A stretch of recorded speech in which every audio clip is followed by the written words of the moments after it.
All right, UFC 323, immediate reactions. I'm in my car right now. It's fucking freezing cold. So if I'm shivering, that's why. Also pretty hype. We're just coming off that main event performance by Peter Yan. What the fuck are we talking about? Let's go. Yeah, this is reminiscent of Bilal JDM for me. Just a little backstory. I've been watching the UFC for a very long time. Merab is one of those guys where, you know, he's one of those guys where I hated him, but I couldn't talk about how much I hated him because, like, if you talk about how much you hate a guy who's winning a lot, you know, people are going to talk shit about you because the guy's winning, because they don't watch the fights and they don't realize, like, oh, he is boring as fuck. Like, I really did not like the Jose Aldo fight, the first Peter Yan fight, made me really hate Merab. Failing takedowns, looking bad on the feet, looking sloppy, just having more cardio than his opponent. And holding him against the cage, like, taking advantage of, like, a bullshit thing in the rules. So I've hated Merab since then. I kind of grew on him. He kind of grew on me a little bit. There was some, like, nuances to his game that I have respect for. He's obviously really tough. He's a little weak to the body, but he doesn't go down. So, like, there's a couple people that are weak to the body, like the Diaz's come to mind. Or even, not even them. Just there's a couple people that are weak to the body, and they get hit to the body and they go down. And there's some people that are weak to the body and they get hit and they stay up. So I respect Merab for not, dropping. But yeah, I've always hated his game. He has a couple good, like, I like a couple of his takedown chains, but most of his game I think is bullshit. It's a lot of just, he has better physical attributes. And maybe that's what caught up to him and prevented him from winning this. Obviously, like, the 4 fights this year, 4 weight cuts, 4 training camps. But I think it's more to do with, like this was possible. Like, this, if you've paid close attention to Merab's career recently, this was, kind of bound to happen. Like, a lot of people were stuffing his takedowns, especially Yan and Aldo. And a lot of people were having a lot of success in the feet against him, and most of his success was just looping shots, and him winning exchanges by, landing a looping shot when the other guy can't. And when Yan was able to stay on the inside and land elbows and land knees and land straight punches or tight straight punches and tight hooks, and clean it up, and it's not like looping punches, he showed that, like, he has the clear advantage in the striking. And Umar did kind of a similar thing with the first 2 rounds, where you could tell he was a better striker, but he still looked really sloppy because a lot of it was still looping shit. But yeah, I mean, Yan won. I'm not gonna rub it in. I'm gonna rub it in Merab's face. He might win the rematch. I don't know. I don't really know how much of that was, like I said, like the cardio, the 5 training camps, or the 4 training camps, the 4 weight cuts. I think it might have played a decent factor. In round 5 and round 4, he shot a lot of takedowns and he didn't get any of them. Maybe got one in round 4, but he definitely didn't get any in round 5. And I think he shot, like, between, like, 8 and 11 or something like that, like a lot of takedowns. In the 5th round, didn't get any of them. And I don't know if that's a cardio thing, because it's not like in the first Yan fight he started to get more success in the takedowns as the fight went on. Yan just had less success in the defending. I don't know how much that is Merab's cardio. But I'm just happy he lost. I like Yan. It's not just that I hate Merab. I do like Yan. The reason why I hate Merab is because he beat Aldo and Yan in a really boring way. And for a long time, Aldo and Yan were, like, 2 of my favorite fighters, especially in bantamweight. Like, probably all time, my 2 favorite bantamweights until maybe even now. It's like Yan and Aldo were up there. So just seeing, the guy that made me hate Merab because he lost to him get the win back in, like, a dominant fashion and look really good, is a treat. Speaking of dominant fashion, the commentary, the scorecards, Twitter, everything, there's just a weird thing with Merab where just people just assume that he's winning because they're like, there's a couple other fighters that you see a similar thing. I'm trying to think. Maybe I don't know. It's if someone's having success, or not even success, like, it's hard to explain, but basically, if someone isn't, like, getting their ass whooped, people just assume they're winning. And Merab is the best case for that. Like, the first O'Malley fight was, like, pretty clear 48-47. And a lot of people was like, what, 48-47? Merab dominated that fight. But he lost all the exchange on the feet in, was it round 1 or 2? And in the 5th round, he got body kicked. And I get why people don't think that fight was as close as it was, because the 3 rounds Merab won, it was control the entire round. And people were like, oh, it's 3-1, O'Malley needs a finish in the 5th round. And then O'Malley wins the round, so it's 3-2, but it doesn't matter that it's close because he lost. But yeah, the Umar fight was a 3-2 fight, and it was a very close 5th round and a very close 3rd round. The Sandhagen fight was really close. Round 1 was clearly Sandhagen. Rounds 4 and 5 were really close. Round 2 was the only clear round for Merab. Round 2 and 3 were pretty close, 2 and 3 were clear, clearer Merab than the other rounds. But round 2 was very close and then arguable 10-8. I had that like a draw or 3-2 Merab. But yeah, so like Merab has been having very competitive fights his whole career, but people have been calling them domination. And then in this fight, he's getting dominated, and you got the commentary, and you got Twitter, and you got one of the judges scored at 3-2. Round 2 was the only close round in my opinion. Round 1 was very clearly Jan's. He landed a big right hand. I was talking to a couple friends during the fight. Like they don't really watch a ton of MMA, so they don't know a ton of the shit that was going on. So I was calling out stuff like the first round he landed the right hand and Merab started biting on his mouthpiece. I'm like, oh, Merab broke his jaw. And then in the 4th round, Anik's like, we just got a call in from the booth. We think maybe Merab broke his jaw. And it's like, how do you not know? Like the fact that they don't even notice that a guy gets hit with a right hand right on the jaw and then starts biting his jaw. It's like he obviously broke it. So just a commentary like that level of incompetence is very frustrating. But DC the whole time, until it was very clear that Jan was going to win the fight, which I would say like the turning point was when Jan hit him with the liver kick in the 4th round, which on pretty much everyone's scorecard made it like clearly rounds 1, 3, and 4. Jan. Once that happened, it was very clear that Jan was going to win unless Merab got a finish, and Merab can't finish his breakfast. So because it was clear that Jan was going to win, then the commentary started talking about Jan. But before then, it was what Merab is doing well. Look at how fast Merab is. Like Rogan would go, oh, Merab's standing right in front of him. This is a dangerous striker. Merab's standing right in front of this dangerous striker. Look at how tough he is. And then he shoots a takedown, and Rogan's like, wow, look at how quick he is. He got right to the hips. He got his hands locked. This is a great takedown. That's in for sure.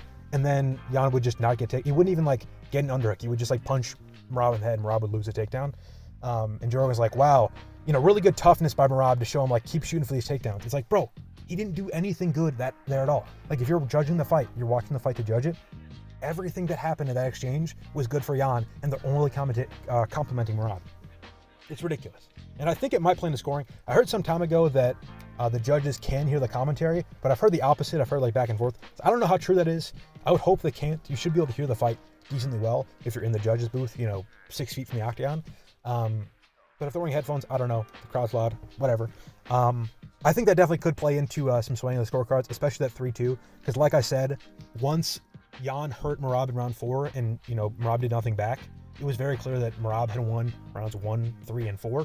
Merab had no success in those rounds, and Jan very badly hurt Merab in all 3 of them. He broke his jaw in the first one, he rocked him in the 3rd, and then he hit him with the liver kick in the 4th. So very clear 3-1 there. And then he clearly won the 5th round. He hurt him a couple times to the body and to the head.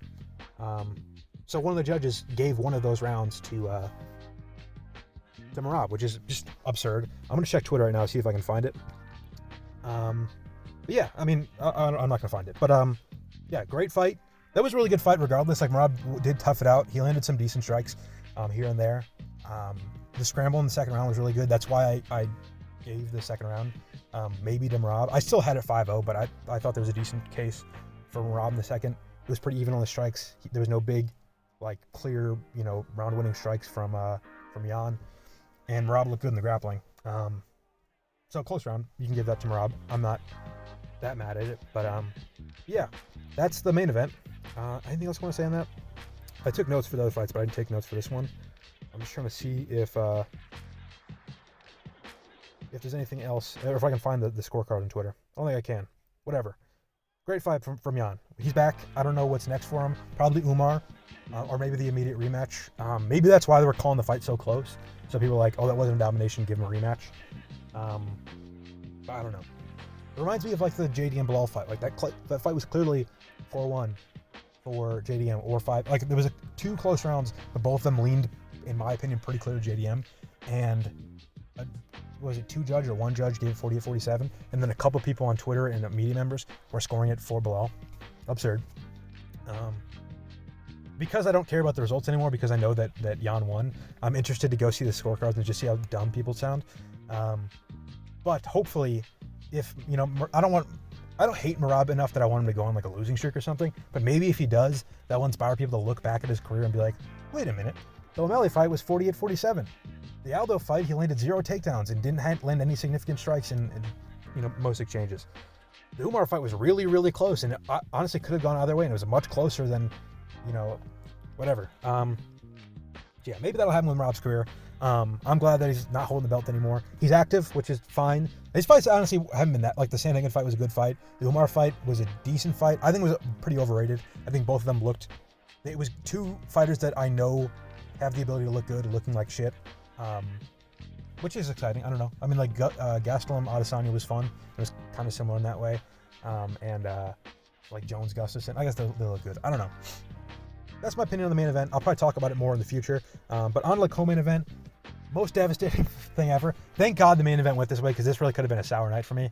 Pantoja and Van, like I said in my prediction video, probably two of my top 10 favorite fighters in the UFC right now. The fight starts. Pantoja goes out there. He starts, putting the pressure on Van. They both get caught a couple of times. I think Van's maybe getting a little bit better at the exchanges. And then Pantoja throws up a head kick. It actually lands pretty clean. It goes right past the guard, slides up the shoulder, and hits Pantoja right on the, between the jaw and the temple. And because he gets caught up there, Pantoja falls and he goes to post, and he posts with his right arm, and he lands on it, and it breaks or it dislocates. We don't know yet, which is a big deal, whether it's broken or dislocated, because that could really make a difference in when he comes back. And I hope it's just dislocated, because if it's broken, that could be a long time out, and Pantoja's getting old, and you don't want to see that. But Van wins. If you told me Van and Yan were gonna win, I'd be like, oh my God, this is the best night ever. But it just sucks seeing that. Pantoja was like sneaky climbing up there in the GOAT conversation. I mean, for featherweight, he was up there. I think if he beat Van, and then he beat two more, like a Tara and then another good prospect, he was arguably better than Demetrius Johnson as far as resume at flyweight. And then if he went up and beat Merab or Yan or whoever the bantamweight champion was, that would help him in his resume too, for being like one of the better fighters ever. I think if he won this fight, he was like close to top 10 for me. I don't really know. I'd have to think about it more. But yeah, I mean, it sucks for him because he's 35, 36. I think he's 36. And if his arm is broken, he's going to have to take at least like 9-8 months off. And that's just a division without him. And not only is that a division without him, and that's a year of him being a year closer to his prime off, but also Van could lose. And then, he might get worse. Like, either he's worse in the rematch, and that's bad for him because Van's going to be more confident because he won the first fight, and Pantoja's going to be older, and he's going to have coming off a broken arm. Or he's fighting, a different matchup in Tara or something like that. And the division's shaken up without him. I don't know. It's like worst case scenario for Pantoja. After the Cejudo Talbot fight, I was like, okay, I have no more dogs in any of these fights. I like most of the guys coming up. I want Yan to win, but I don't think he's going to, so I wasn't that invested in that fight before it happened. So I was like, oh yeah, I can just chill back, watch the fight. And I was like, especially the co-main event, I was like, I don't care who wins or loses. I'm a fan of both.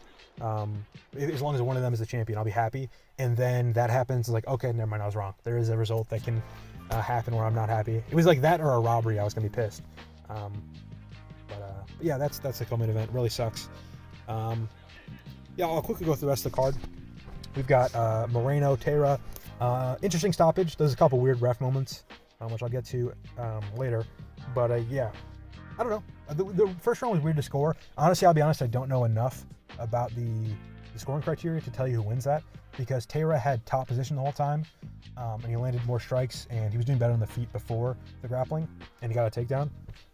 But Moreno obviously had like a quote-unquote in submission the entire time. So it depends who you ask. Like, if that submission is in and it's locked in the whole time and there's a chance the Tara goes out, which I don't think there was, because there was no where the knee and the foot met up was at the crook of the shoulder, which means there's no pressure on the shoulder against the carotid artery, so the submission isn't in. But technically the submission was, like, he was able to slam him, and the rules say you can only slam someone in the head if they're in an in submission, or the back of their head. And he was able to slam him, so I guess he technically was an in submission.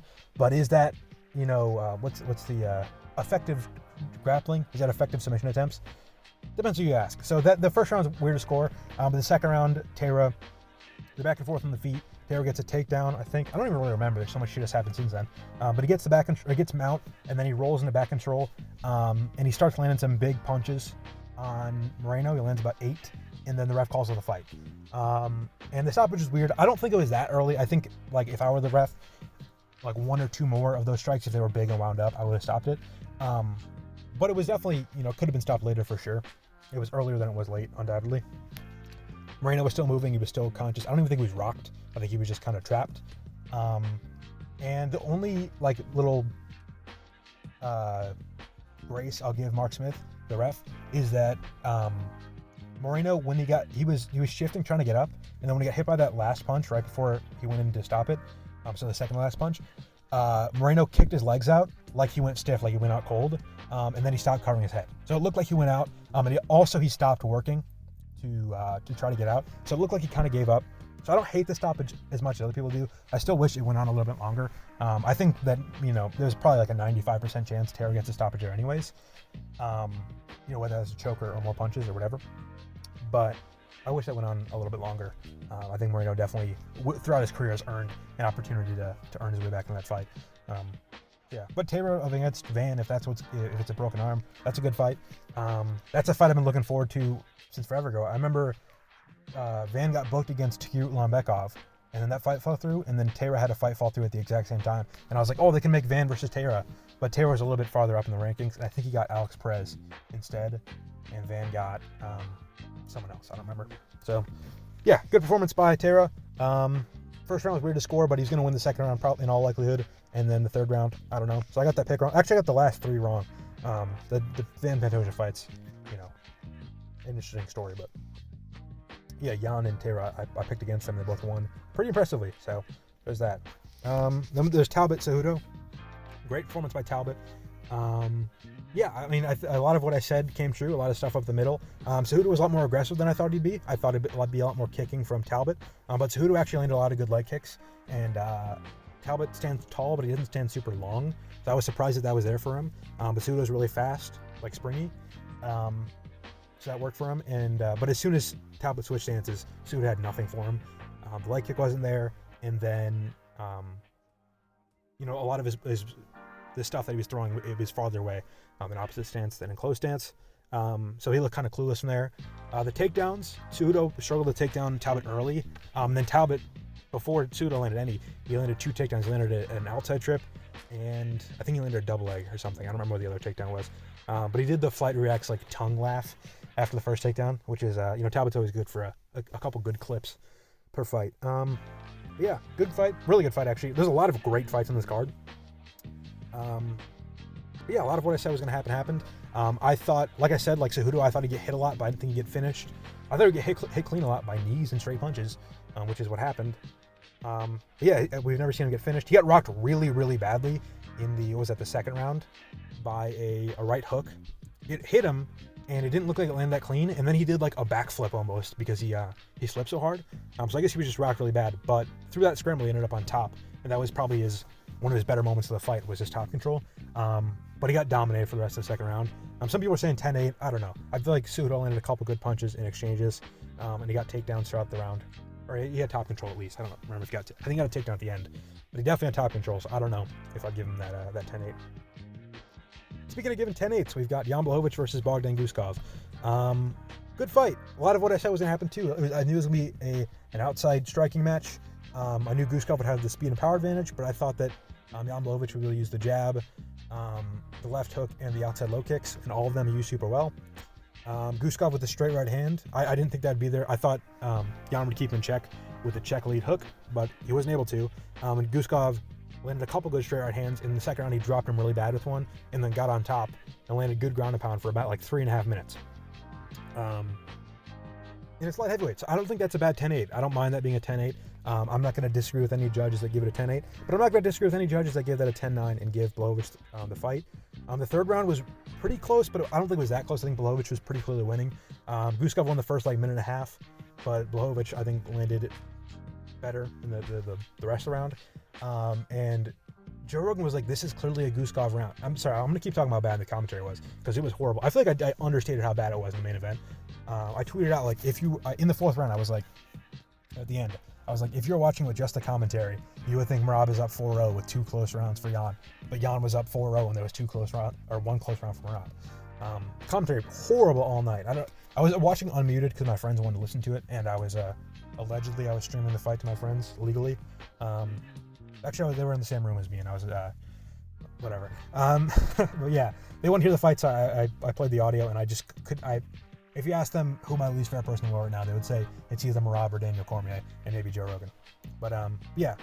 Oh yeah, Joe Rogan said Guskov was definitely up in the third round with like a minute left, and then immediately they showed the significant strikes numbers, and Blachowicz was up by 10, which was like he was up like 28-18 or something like that.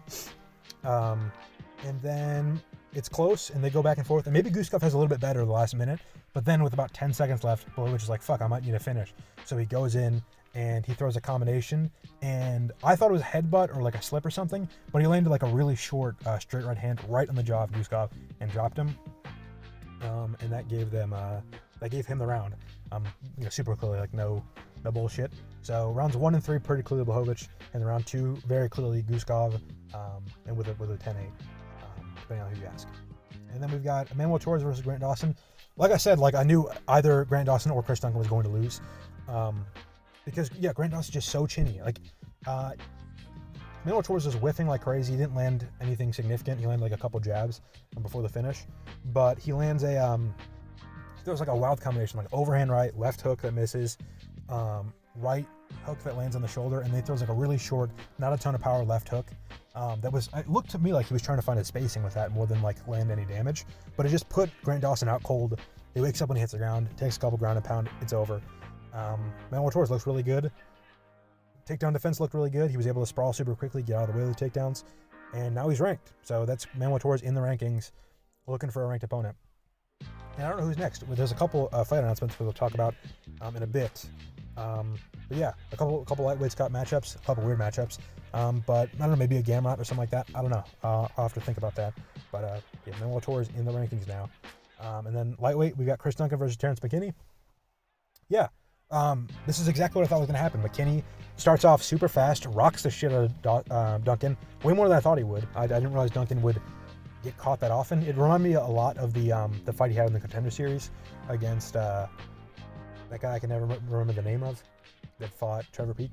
But yeah, he got rocked really bad. He got rocked a ton early on, and McKinney was landing like everything he was throwing early on, and then Chris Duncan started using some kicks and some body punches to create some distance, and McKinney was falling short in some punches, and then Duncan was cracking him back. They were going back and forth, and then about 2 minutes in, McKinney's backed against the cage, like Duncan circles him into the cage, and then clinches up and throws a huge elbow. It was really short, but it was like a lot of impact, and it puts McKinney down. It looks like it puts him out.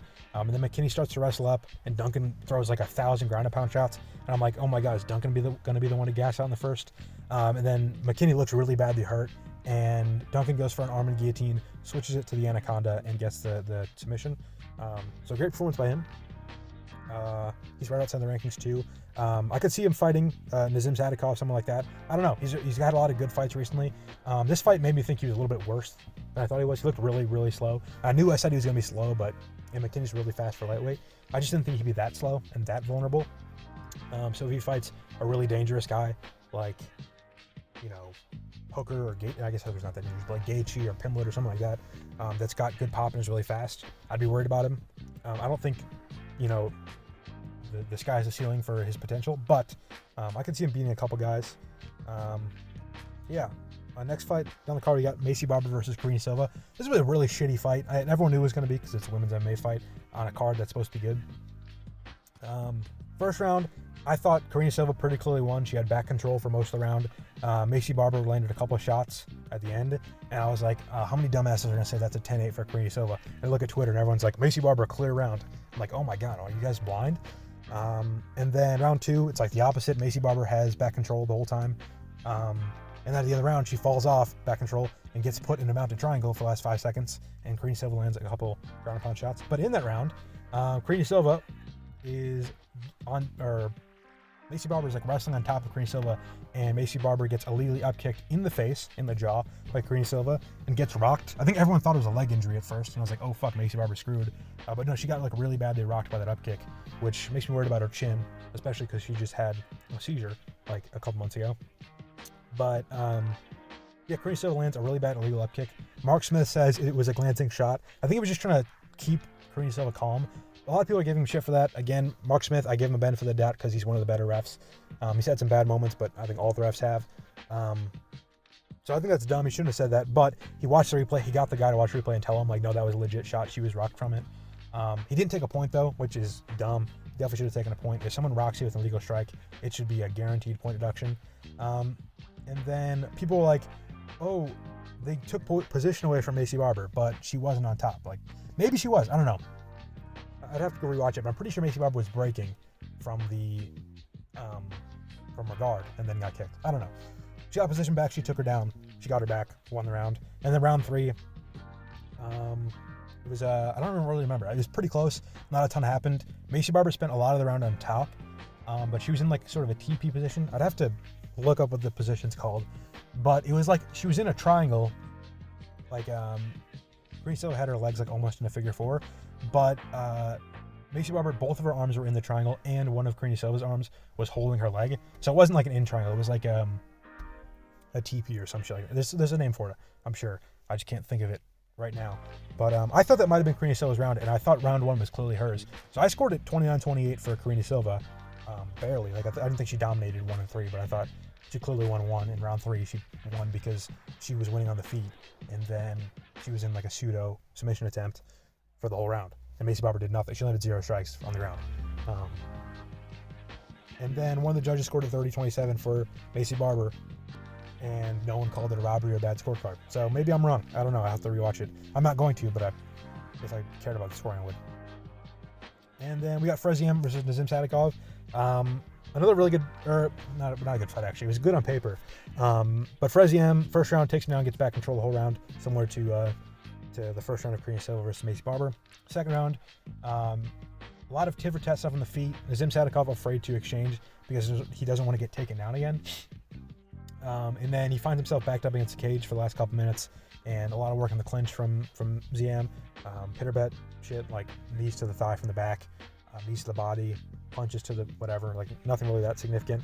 Actually, when he was on Nazim Sadikov's back, he was throwing 12-6 elbows to Sadikov's shoulder, which I thought was an interesting look, I guess. I don't know if it's very effective, but that's what he was doing.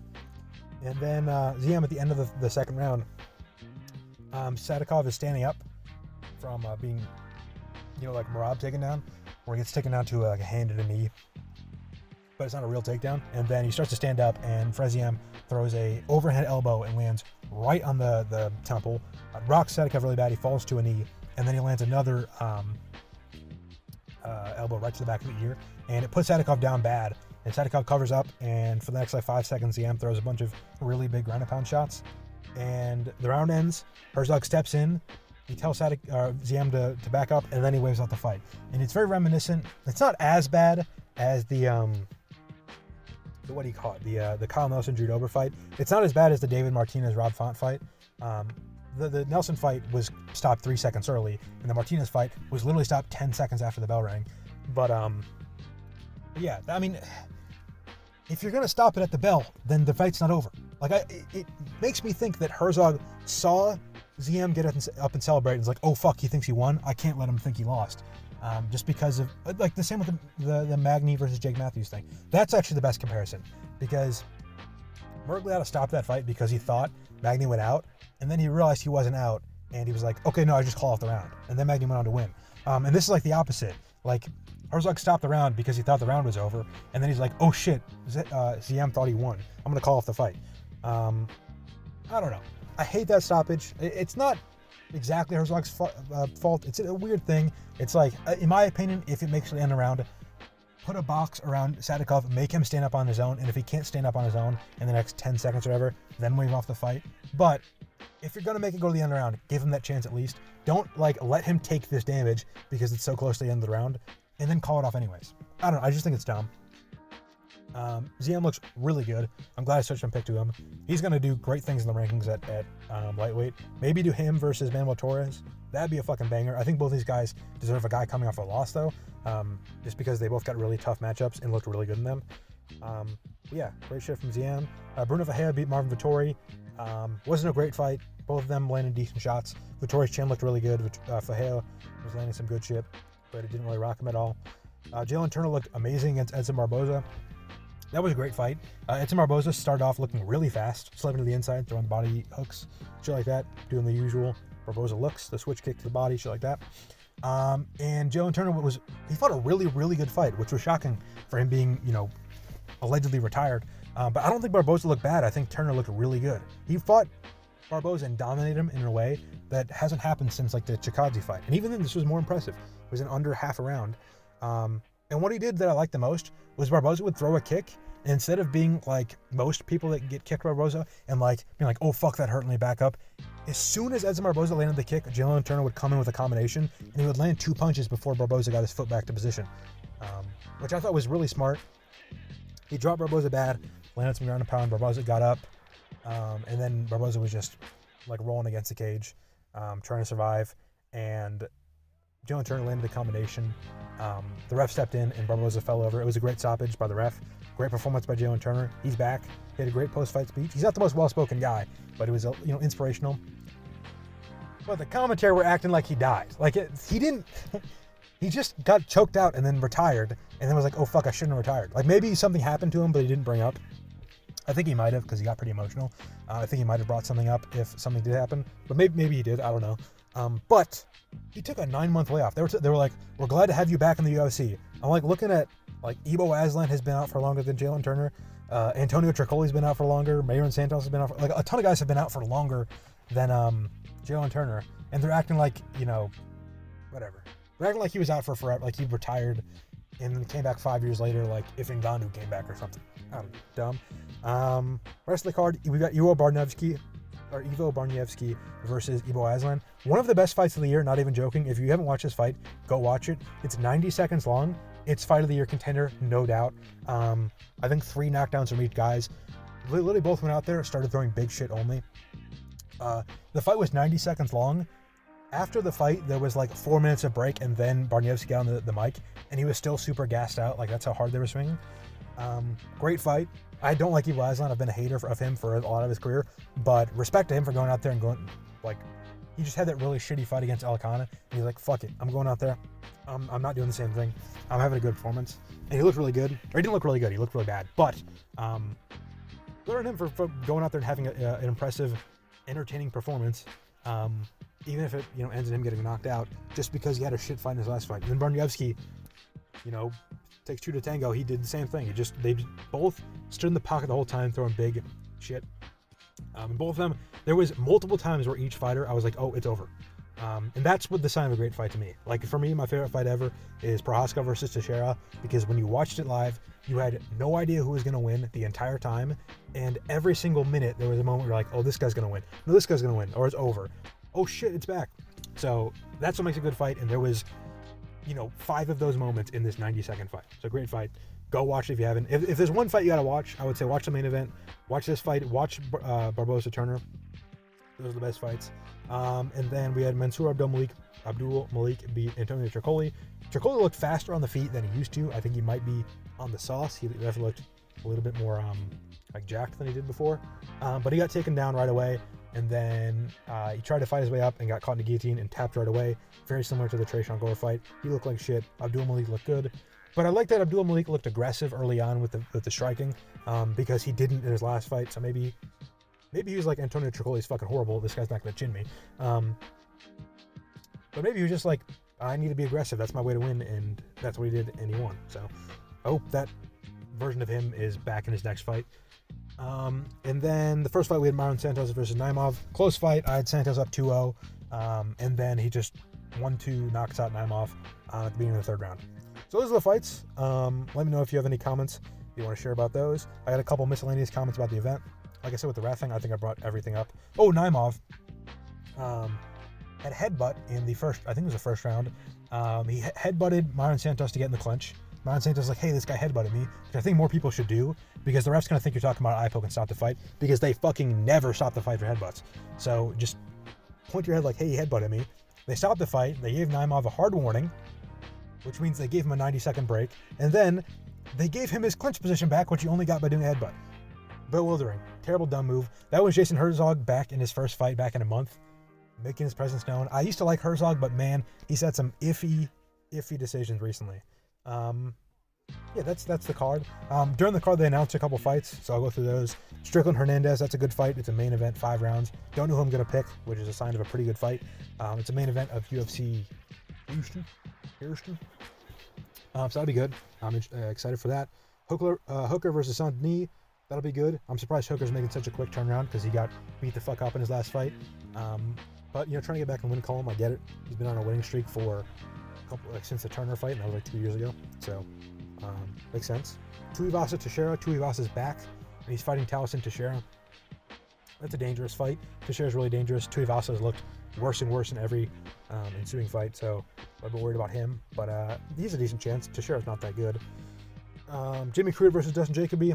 Decent fight. That's a light heavyweight fight, I guess. I like every light heavyweight fight. It's like, okay, that makes sense. Whatever. Mauricio Huffy versus Rafael Fiziev. Weird fight. Why does Mauricio Huffy get a shot up the rankings coming off a loss? And why did Gene Silva get the same thing with Arnold Allen? I don't get it. That's a good fight, though. I think Huffy Fiziev is... I don't think Fiziev's going to grapple a ton. He grappled a bit against Bahamondes, which makes me think he might against Huffy. But I think it's a pretty even match in the striking. I think Fiziev's a good matchup for Huffy because Fiziev's got good leg kicks and Huffy's a little bit vulnerable to them. But I'm excited for it. And then Quillen Salkild versus Rong Zhu. Why didn't they make Quillen Salkild versus Huffy? Or Quillen Salkild versus Fiziev? That makes way more sense. He's coming off a win. A better win than Huffy ever had. I think Nasrat's better than Bobby Green. I think he actually lost Bobby Green once, but whatever. And then they put him against Rong Zhu. Rong Zhu's good. That's a decent fight. I think they're doing it because that's the closest thing they can do to putting Salkild against a Jew. Just because Jew is contained in the name of Rong Zhu. So that makes sense. Another minority he can add to his resume. But again, it actually doesn't make sense at all. Salkild should get a shot up. Rong Zhu should get a shot up against a guy coming off a loss. Huffy should get a shot down or have to fight a contender because he's coming off a loss. And Fiziev should get a shot up because he's coming off a win. I feel like that's pretty simple, and the UFC doesn't get that. It's big names against small names. I get it. Whatever. Spivak versus D'Elia. Sergey Spivak versus Ante D'Elia. Good fight. I think Spivak should lose because D'Elia looked good against Marcin Tybura, and he looked decent against Walter Cortez Acosta. But he needs a fight, so that makes sense. The both of them need a fight. Michael Johnson versus Alexander Hernandez. Sure, makes sense. Both of them coming off wins. Michael Johnson hasn't fought in a while, but he's coming off a knockout win, so yeah, that makes sense. Tafa versus Elikana. I don't remember which Tafa. I think Junior. I don't know. I'm pretty sure it's Junior Tafa. Whatever the smaller one is. He's fighting Elikana. That'll be a shit fight. Not excited for it. Konofli versus Yujia. I don't really remember who Yujia is. Pretty sure he won against Weston Wilson in his last fight. Sure. Jonathan Mikalev versus Alban Elliott. Interesting fight. Both those guys coming off a loss, I'm pretty sure. Both of them, had a decent amount of hype at one point. And then Cameron Smotherman versus Ricky Turcios. Don't care. Odi Osborne versus Alibia Adiras. Sure. I think Odi Osborne deserves a better shot because he just arguably beat Steve Erceg. But whatever. Adiras is supposed to be decent, other than the fact that he lost to that Contender Series guy. But yeah. Those are the fights. That was my recap of the event. I went longer than I thought I was going to, but this event means shit to me, okay? I had to watch my boy Pantoja get his arm broken. I saw my boy Van win a belt. I saw one of my biggest enemies, Marab, lose to one of my favorites, and Peter Yan, in a dominant fashion. And I saw DC and Joe Rogan cry and lie. That's what being a UFC fan is all about. There's no big fights that I care a ton about until end of January. So I'm happy about the UFC state of affairs. Until then, that is all. Comment if you want to hear more about a certain fight, or if you have some comments to make about a certain fight. Like the video, share the video, subscribe. Go to my Twitter. I live tweet the whole event. I'm coping about the commentary for most of my tweets, so you can ignore that. But yeah, I did a recap of the last pay-per-view. I did predictions for every card this year, and I'm going to do one for next week's card. So feel free to subscribe, like the video, share the video, follow me on Twitter, whatever I said before. And yeah, thank you for listening.